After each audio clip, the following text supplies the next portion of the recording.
I recently was a part of a summer festival of self-love, hope, and healing where I was the speaker and I did a presentation on surviving to thriving, awakening the you that's always been there. So unfortunately, nobody recorded the entire presentation, and I really wanted to share the entire speech with all of you. So I'm going to read what I wrote from the Summer Festival of Self-Love, Hope, and Healing, which took place last month at the Bergen Equestrian Center. My speech says, whether you arrived here today with a full heart, a heavy one, or something in between, I want you to know you are welcome exactly as you are. There is nothing you need to fix or force in this moment. Just be here and let that be enough.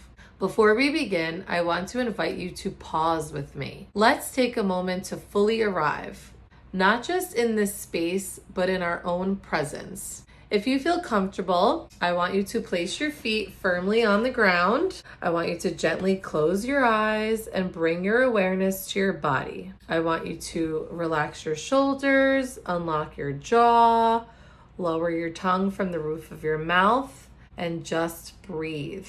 I want you to inhale deeply and exhale slowly. One more time.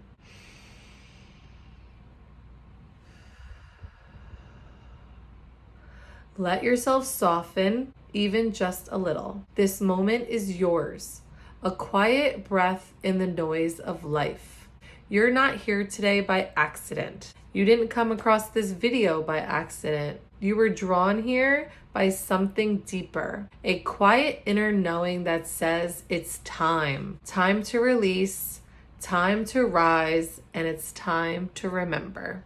Today, I want to speak to the part of you that's always known there's more to life than just making it through. This presentation is called From Surviving to Thriving, Awakening the You That's Always Been There. Because healing is not about becoming someone new. It's about peeling back the layers of pain, fear, and programming so you can reconnect with the truth that's already inside of you. The truth is, you are whole, you are worthy, and no amount of trauma, loss, shame, or guilt can take that away. Many of us have learned to survive so well that we forget there's another way to live. We've worn survival like armor. It's become our first language. We've braced ourselves for pain before it could even find us. Before we even do something, we convince ourselves that it isn't going to work. Then we don't even try. We've learned how to be strong when we needed to soften. We've played small to stay safe. We learned how to shut down when our nervous systems were overwhelmed.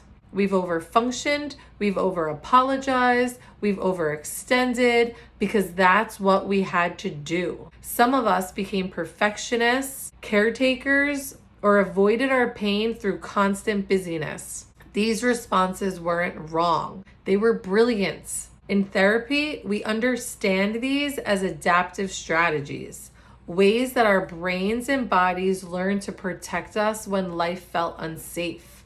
But now, what once protected you might be the thing that's holding you back. One of my most hopeful insights that I offer in cognitive behavioral therapy is our thoughts, our feelings, our behaviors, even our identities are not set in stone. The brain is not fixed. Our behavior patterns are not permanent. Healing is not about becoming someone new. It's about remembering who you were before the world told you who to be. And thriving requires a new approach. It requires gentleness, vulnerability, curiosity.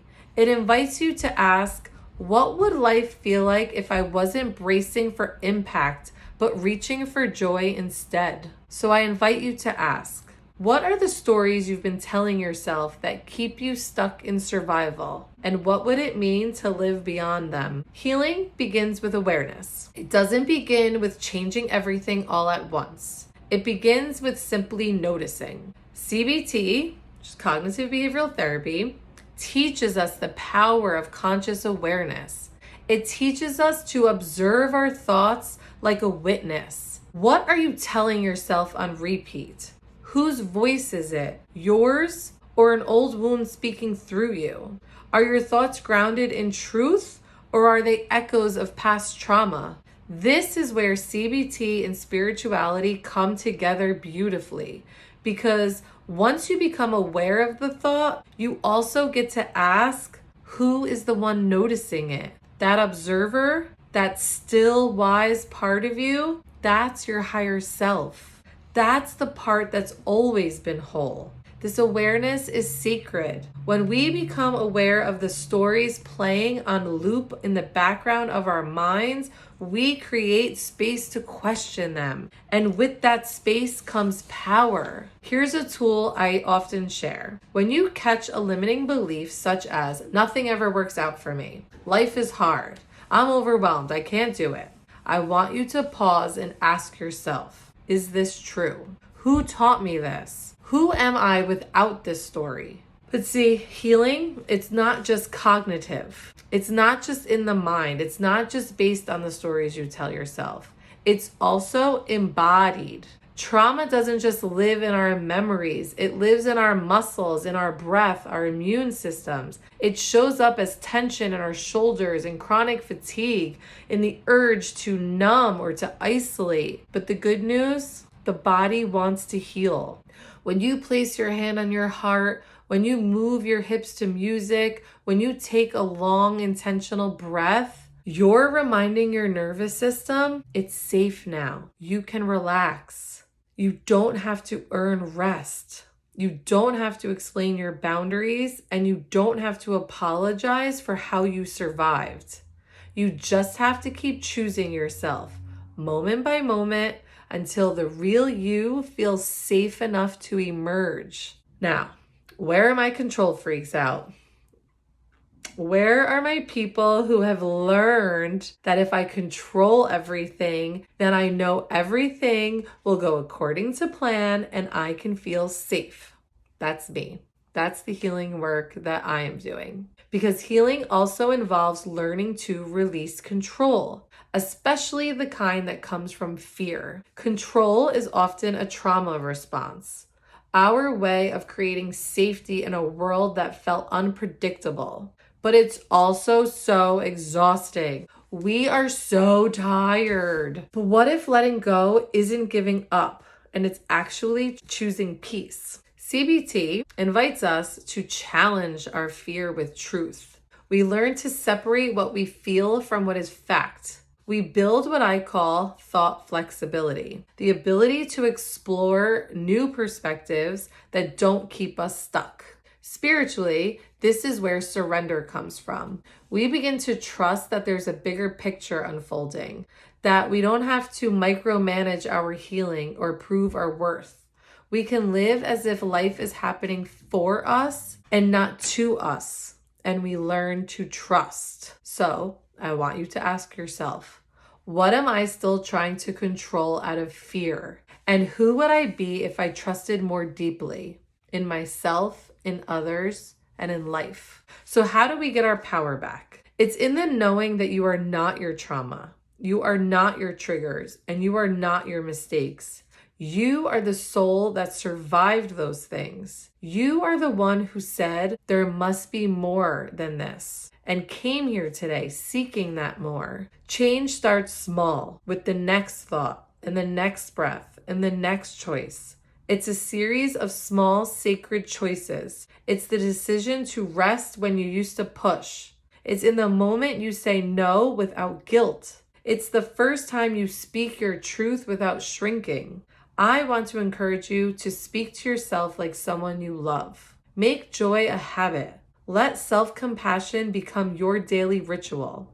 The life you desire doesn't arrive all at once. It's co-created, moment by moment, between your choices and your faith. You don't have to have it all figured out to begin. You just have to be willing. Because thriving isn't about perfection. It's about presence. It's about being in this here now moment It's about honoring your pain without being defined by it. Let's return back to where we began, with you.